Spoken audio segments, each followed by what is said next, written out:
Hey everyone, welcome back to BDG Reviews. It's night 8 of the 31 Days of Horror. What I've got for you tonight is the movie Kill Her Goats. Yeah, just let that name sink in for a bit. This is a throwback 80s type slasher from Steve Walsh. That's how you pronounce it, right? Wolsh. He's the guy that directed the movie Muck. And it's kind of interesting because in this movie you can see genuine love for the movie Muck. They have it on the TV at one point in the movie. You got like a girl wearing like a Muck shirt. It's the product placement is real. Basic plot of this movie is it follows this girl at the front here. She's just finished college or whatever, and her father's like bought her this house. It's it's a bit weird. It's supposedly like, this like historic house that belonged to people that like arrived on the Mayflower and stuff. But this house, it like at the latest, well, I'll put it this way, at the earliest was probably made in like 1973. So I don't know how this is supposed to be that, but it's supposedly there's like haunted, like curse type stuff.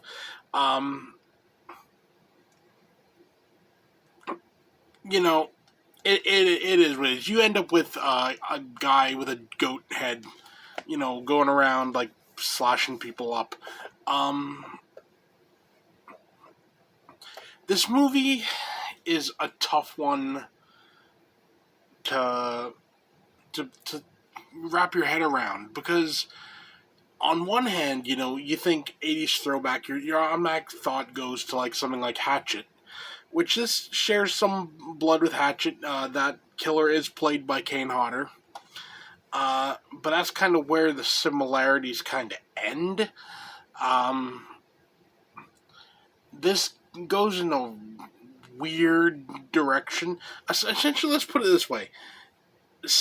I'll say 90% of this movie is a solid, really solid slasher flick. Then you get to the last 10%, and everything... I don't know what happened at the end of this movie, but let's put it this way. You spend the entire movie with one killer, all of a sudden there's two killers. And there's this one killer that shows up that looks nothing like the original killer, and he's using like a sword, and he just kind of gets killed, and that's it. It's never mentioned again as like who this second killer is, why there's a second killer. I don't know. It makes no sense at all.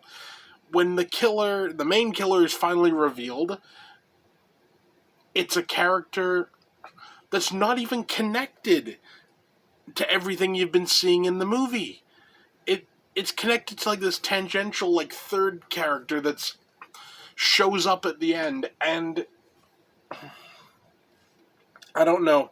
It's like they made a really solid movie, and then at the end, it's like, we'll throw everything, including the kitchen sink, into here, and just see what happens. The ending is weird. There's like... I'm not going to go into any spoilers for it, but there's a character that has like a character change, and it makes no sense at all why this character like goes this particular way. And honestly, like I said, I watched it with my buddy Will, and I said, and I'd seen it before, and I was just like, you know what, I'm not going to say anything. Just watch the ending of this and tell me if you understand what the hell is going on. And he was like, it made no sense. So the ending of this movie really lets it down.